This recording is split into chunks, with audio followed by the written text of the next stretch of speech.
Hi, this is Seema and I am back with a new lesson on how to negotiate effectively. Well, what is it to negotiate? Or what does negotiation really mean? Negotiation basically means an exchange of things between two people or two parties. So if I were to negotiate with you, I would be exchanging something that I have for something that you have. So for example, say I have a car. I have a car, but I don't have a lot of money. Now, I am in need of money, but you are in need of a car. So what am I going to do? I'm going to exchange my car in return for the money that you are willing to pay me for my car.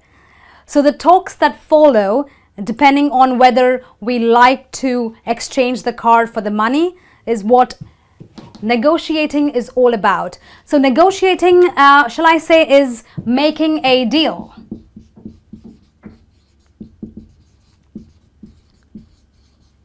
So if I'm done with negotiating, I have made a deal. Okay, well, please note that there are various steps to making a deal or negotiating effectively.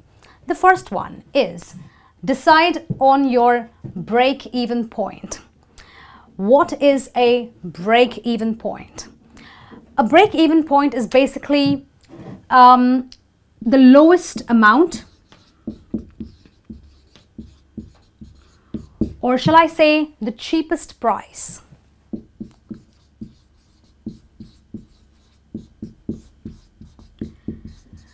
In non-financial terms, I would call it the worst case scenario.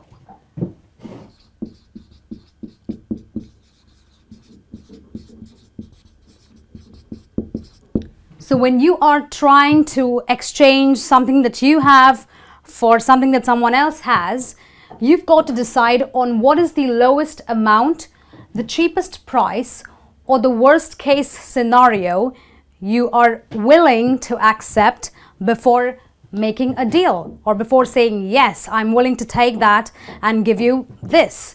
So for example, I may have, say, $100,000 in my bank account. Well, I don't have that much of money, but suppose I do, and I want to go and buy a house. Now, I've seen this really wonderful house, with a really large living room, nice 2 bathrooms, a study and everything. And, the person who is selling me his house is willing to give it away for, say, $100,000. Now, that's the exact amount I have in my bank account. Do you think that is my break-even point? I wouldn't say so. A break-even point is, as I said, the lowest amount or the cheapest price I'm willing to accept to exchange what I have for something that I want. So you've got to be very careful about knowing what is your break-even point. Otherwise, you might end up accepting a deal that is not in your best interests. The next point to negotiating or making a deal work in your favor is to know what you are worth. Oh, what does it mean to know what I am worth? Okay, you've got to ask 2 questions to yourself. Do I have something the other person needs?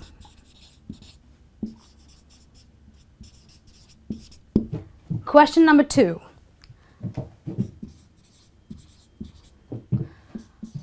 Does the person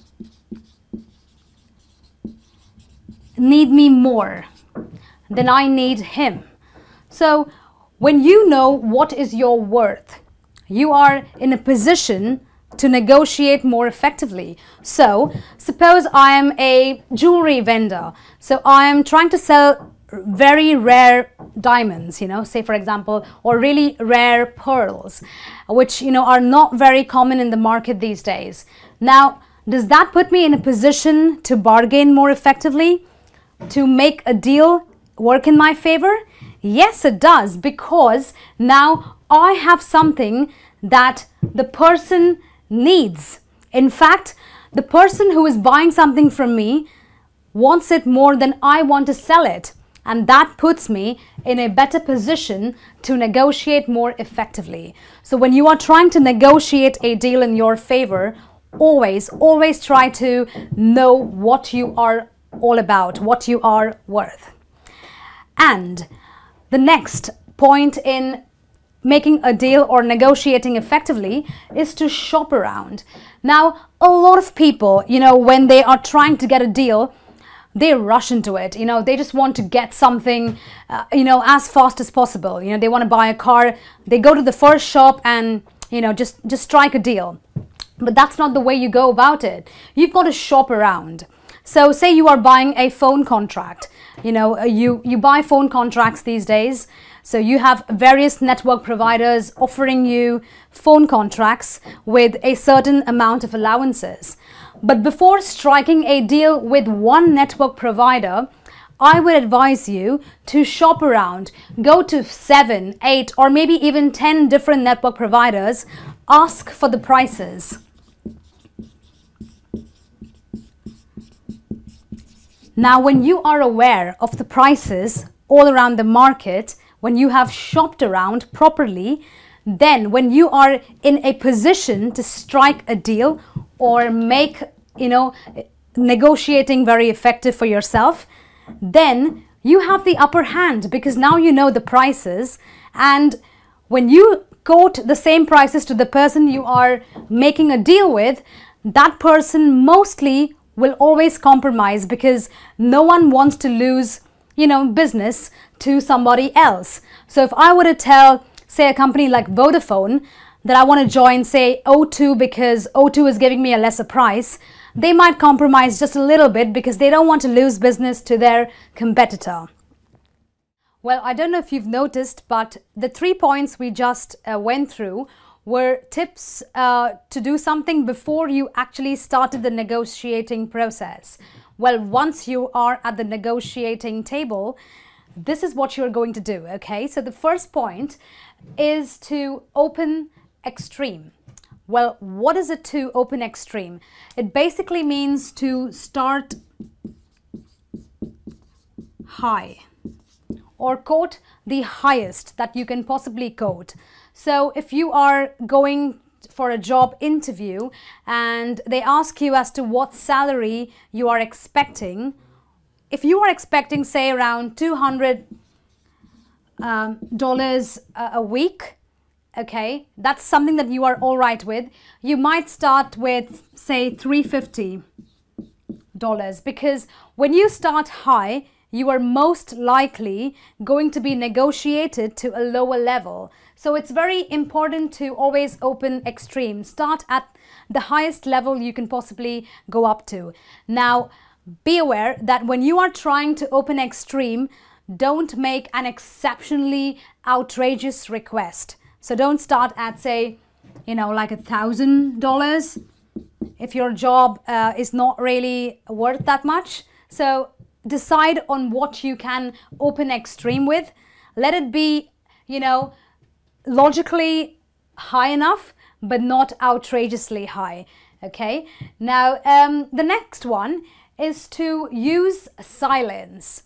Now, when you are negotiating, when someone, puts a proposal in front of you, tells you that this is what they want from you, and if you're not very happy, if you're not very interested in accepting that, you can always use silence as a tool to show them that you're not very happy. So you can, just do like,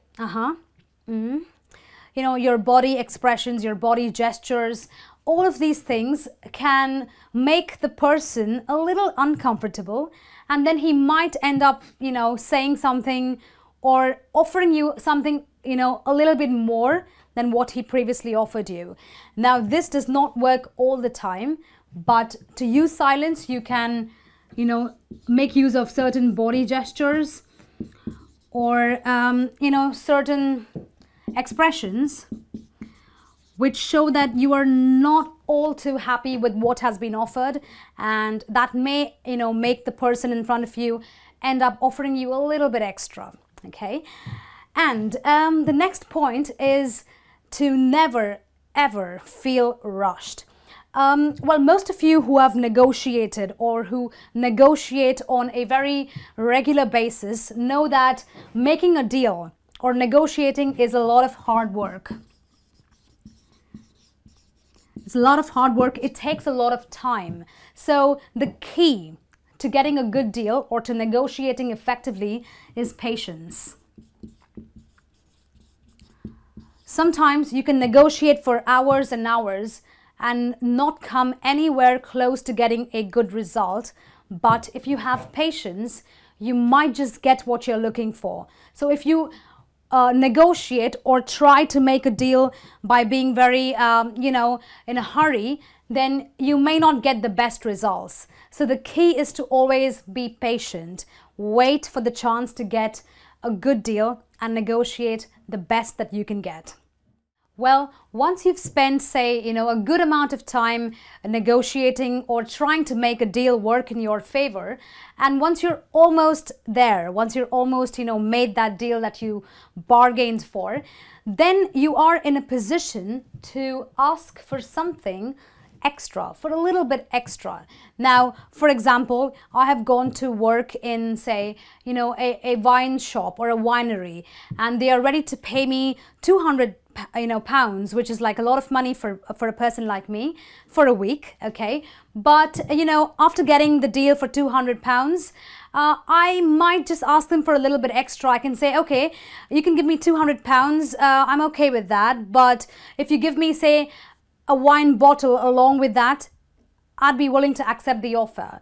Now, a wine bottle would be close to around 75 pounds, wouldn't it? So, not only am I getting 200 pounds for working there, but I'm getting an extra 75 pounds of a wine bottle, which is an extra incentive for working there. Now, when you ask for something extra, be very mindful of the fact that the something extra that you are asking for should not put the person in a bad position. So the something extra should be something that the person is willing to shell out. It shouldn't be too costly for the person you're asking it from. So if a person is working in a winery shop, that shop can pay can afford to give you a wine bottle because for them wine bottles come quite cheap. Okay, so you get something extra only after you've kind of made the entire deal. So that's when you can think of asking for a little bit extra, what we call as perks. And our next point is to not allow personal hang-ups or personal grudges. Now, a lot of times, I have seen that when you are in the process of negotiating with someone, you end up saying things that, people take very offensively. They kind of take it personal. And because of that, they kind of tend to become aggressive. They tend to become rude.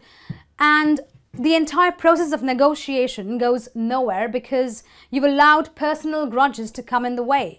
So remember that when you are negotiating a deal, it's always about business. Mostly it's about business. So don't allow personal grudges. Don't allow personal hang-ups to come in the way of negotiating effectively. If you do allow personal grudges to come in the way, you might not get a deal at all. So we're not going to allow personal hang-ups or grudges come in our way to negotiating effectively. And our last point in getting a good deal or negotiating effectively is to be ready to walk away. Remember that not every time you negotiate, you will get what you have bargained for. You may not get something very good.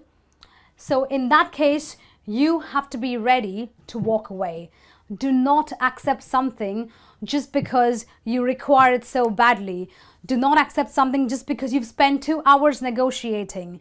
Be ready to walk away. Because when you walk away with dignity. You walk away feeling satisfied that you at least tried to get the best, but you couldn't. And there is always a next time to get the best deal by negotiating effectively if you follow all of these points. Well, that's it from me on this lesson with making a good deal by negotiating effectively. Well, I hope you found it interesting and informative. I'll be back with some more lessons. Until then, this is me saying goodbye.